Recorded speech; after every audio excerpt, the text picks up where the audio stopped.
Hi everyone, it's John from Darkroom Kitchen, and tonight I thought I'd do a little tutorial showing you how to load V-System Hasselblad, because I've had a couple of queries come to me already saying, how do I load one of these cameras? And it's pretty easy, it's a pretty easy thing to do, but there's a little bit of a gotcha. There's a right way and a wrong way to do it. If you do it the right way, then you'll get really nice pictures. If you do it the wrong way, you will get the square root of naff. So I'm going to show you how to do it now. I'm going to show it on one of my cameras here, which is a Hasselblad A12CX. And it's just got a standard configuration.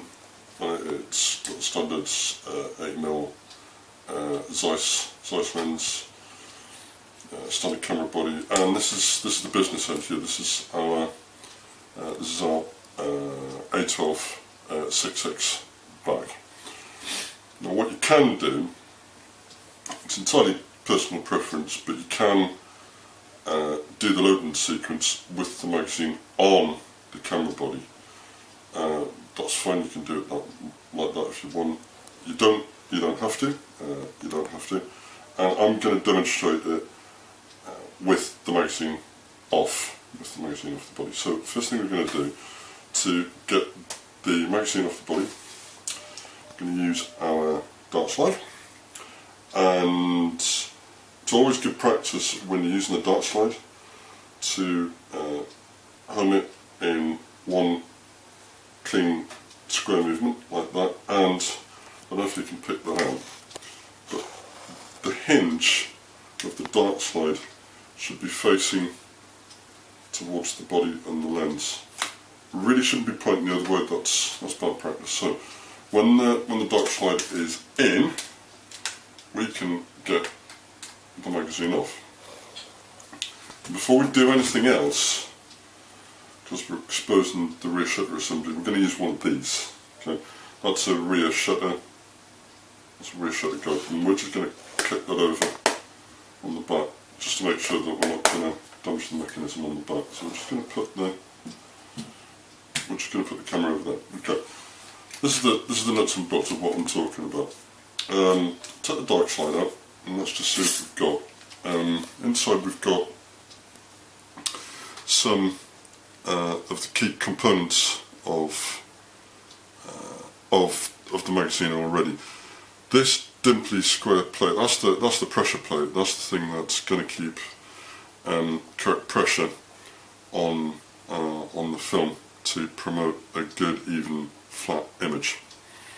What you can see around here, that's the film gate. That's actually what generally creates the classic 6.6 image. That's where the exposed light comes in, and that's the boundaries, if you will, of the negative image.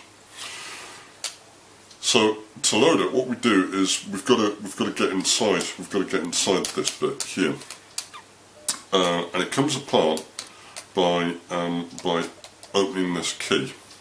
Here, that's the key, and you turn it like that into that position, and you pull the middle assembly, the insert, out. So let's just see what we've got. Okay, we've got three components of the magazine. We've got the outer shell, we've got the magazine body itself, and I'll explain this part on the magazine in a minute. We've got the insert with its key, and I'll go into detail about this, and we've also got the dart slide. Okay, when you get the magazine and you've just finished a roll of film, you will take the roll of film, your exposed spent roll of film, out of this position here, and it will leave an empty spool in this position here. So the first thing that you're going to do is you're going to take the empty spool out of that position here, and you're going to put it in the top. you know you're going to put it in the top because this is the take-up spool, and you know it's the take-up spool because it's got a little splined actuator here, and that splined actuator fits in, I don't know if you can make that out with the camera there, but it fits in that little recess there. If you can see that. That recess connects to the drive transmission in the back, in the magazine, and that's the thing that actually advances your film. So when you wind on for a next frame, what you do is you move. You're essentially moving that spool, and you're actually picking the film up, and it's moving it on to the next frame. But it's very, very, very important to move that empty spool onto the pickup position, because if you don't, your film hasn't got anywhere to go. These are the rollers here. That's where the film rolls over. Helps to effectively make the film glide over the pressure plate. Okay, so to load it, I'm going to show you the right way to do it. Now, fortunately, what I've got is a practice roll here. Now, this roll of film I just play about with. This roll of film is spent, it's exposed, it's, I can't use it. It's expired, and it's absolutely useless, save for the fact that I can demonstrate with it. So what I'm going to do is I'm going to show you how to load this in. And I think it's wise to appreciate what 120 format film actually looks like. You've got that's what it looks like. It's on a spool, a bit like that, and it's got backing paper. That's backing paper there.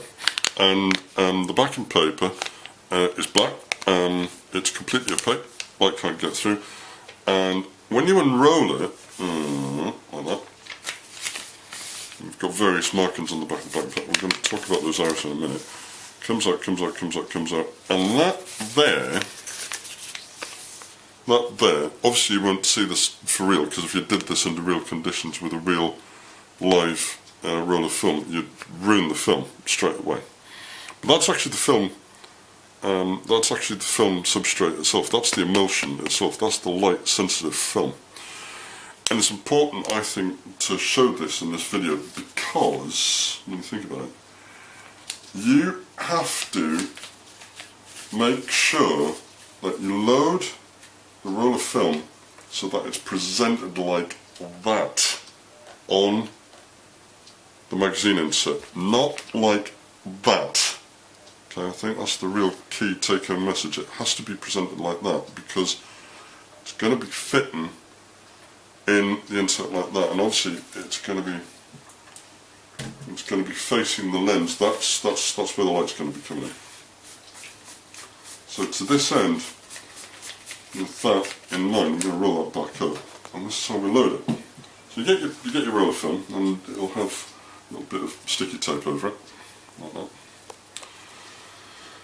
What you do is you load it in the bottom position like that. Now, this is a Generation 2 A12 back, so this has just got a one-piece spring-loaded holder for the spools.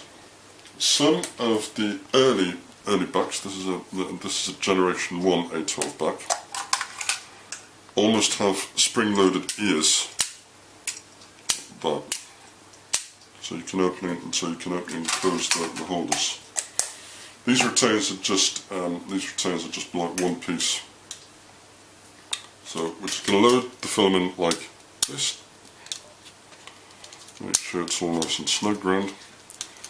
What we're going to do is we're going to start pulling this backing paper up to that position then.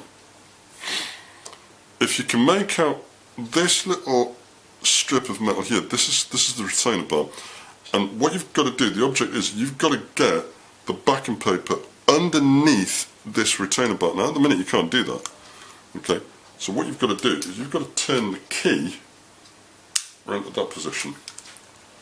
Now, what you'll now find is the pressure plate is really nice and springy, and you can move it underneath the retainer bar.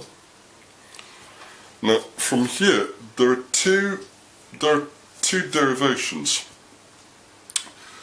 What you can do is you can either bring actually bring the blacking paper all the way out until it's about there, okay, and you can then load the paper like that. You can roll it up and you can set it like that.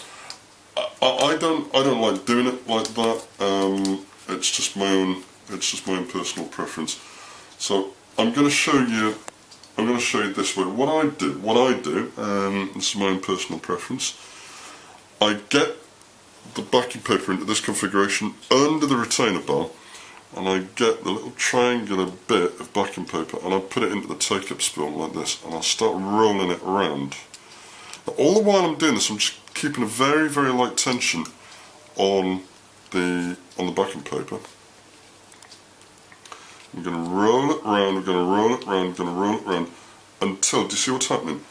Okay, the take-up spool is starting to bite, it's starting to bite, and you see, when you apply pressure to this spline artifact here, it's moving the backing paper around and it's pulling it from the actual roll of film here. Now, the idea is, what we're going to do is we're going to match these arrows up, you might have seen those before, with that red Q mark there.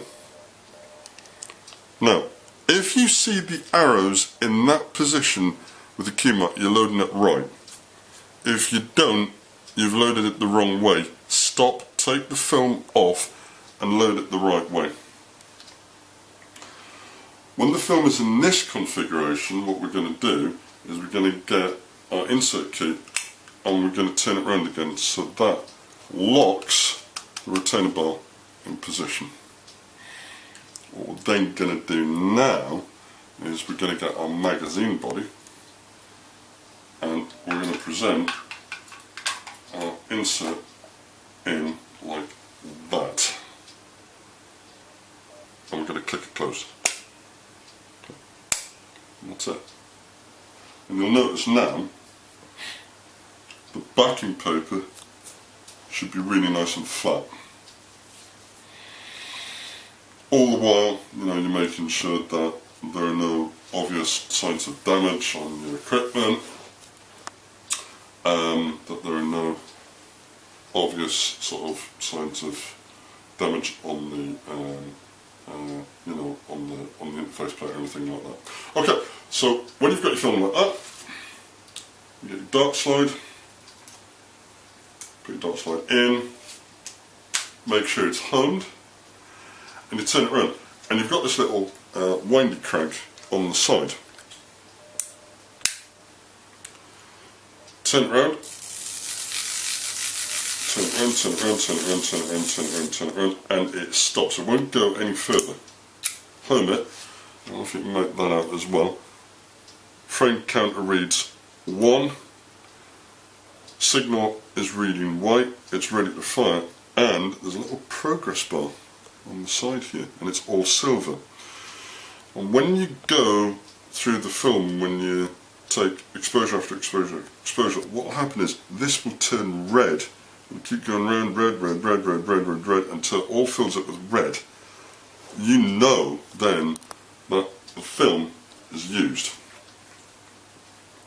And that's it, and that's how you load it back. So finally, your back's ready. Come back round with your camera, take your protective cap off, get your magazine, offer it up to the camera. There's a tip, never slam the back on the back of a Hasselblad. Use your thumb and click it over like that. Okay, if you slam it on, you're just gonna ruin the feed. Take the dark slide out, and you're ready to fire. And that's how you load a Hasselblad.